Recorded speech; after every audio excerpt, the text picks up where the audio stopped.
ترقیاتی میدان ہو، چاہے وہ سیاسی میدان ہو، چاہے وہ دفاعی میدان ہو، ہم نے اپنا کردار بھرپور طریقے سے ادا کیا ہے۔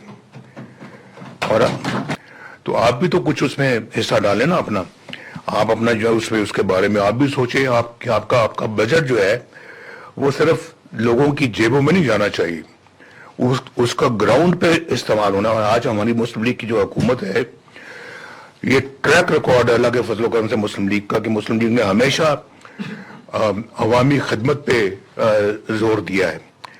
ہم نے ایسے ہی فلاں پارٹی میں یہ ہو رہا ہے، فلاں نے یہ کیا، فلاں پارٹی کی کردار ہے، ہم نے آج تک کبھی آپ نے سنا کہ ہم نے کبھی ایسی باتیں کی ہوں؟ آپ نے شہباز صاحب کی زبانی کبھی سنا ایسی بات؟ کبھی میری زبانی سنی ہے؟ لیکن انہوں نے عملاً کچھ نہیں کیا۔ ہم نے اپنا اللہ کے فضل کرم سے کر کے دکھایا ہے، اور دنیا ساری جانتی ہے اس بات کو۔ اور چاہے وہ اپنا ترقیاتی میدان ہو، چاہے وہ سیاسی میدان ہو، چاہے وہ دفاعی میدان ہو، ہم نے اپنا کردار بھرپور طریقے سے ادا کیا ہے۔ اور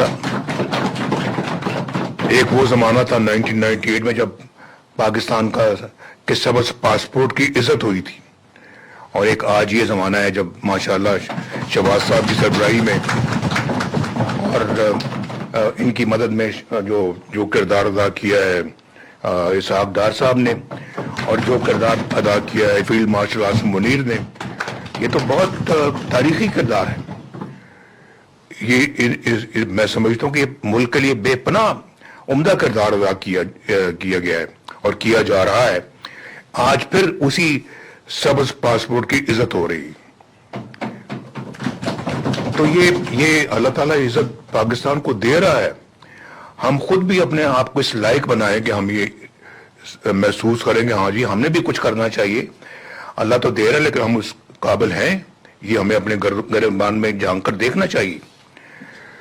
تو یہ میں صرف آج یہاں پہ مرکز کی بات نہیں کرتا یا پنجاب کی بات نہیں کرتا۔ ماشاءاللہ آج مرکز ہے، پنجاب ہے، یہ دونوں ماشاءاللہ ترقی کے میدان میں بڑھ چڑھ کے آگے ہیں پورے ملک کے اندر۔ باقی صوبوں میں بھی یہی کام ہونا چاہیے، باقی صوبے بھی اس کی تقلید کریں، اور چاہے وہ اپنا سندھ ہے، چاہے وہ بلوچستان ہے، چاہے وہ KPK ہے، چاہے وہ گلگت بلتستان ہے، چاہے وہ آزاد کشمیر ہے، تو میرا خیال سب کا فرض بنتا ہے کہ وہ دیکھیں کہ اس ملک کو آگے کیسے بڑھانا ہے، اور کس طرح سے اس کو ترقی کے میدان میں ہم نے بہت تیزی کے ساتھ آگے بڑھنا ہے۔ تو یہ اپنا جو نا یہ سیاست ایسے نہیں کہ الیکشن ہو گئے، بندے ہم نے کینڈیڈیٹ یہاں پہ بیٹھ کے ہم نے اپروو کر دیے کہ اچھا جی فلاں جگہ پہ عبد الرحمان ہے، فلاں جگہ پہ شاہ صاحب ہیں، فلاں جگہ پہ ملک صاحب ہیں۔ ایسے نہیں، وہ ملک صاحب اور پھر عبد الرحمان صاحب اور شاہ صاحب کچھ کر کے دکھائیں۔ یہ نہیں کہ وہاں جا کے سیٹوں میں بیٹھ جائیں اور بادشاہوں کی طرح سے جا کے تو اپنا ادھر ادھر کبھی ادھر جائیں کبھی ادھر جائیں اور سرکاری گاڑیوں میں گھومتے پھریں۔ اس کا کوئی ایسی سیاست کا کوئی فائدہ نہیں ہے، نہ آپ کے صوبے کو اس کا کوئی فائدہ پہنچے گا، نہ ملک کو اس کا فائدہ پہنچے گا۔ یہ آپ کو عملاً میدان میں نکل کے کچھ کرنا ہوگا۔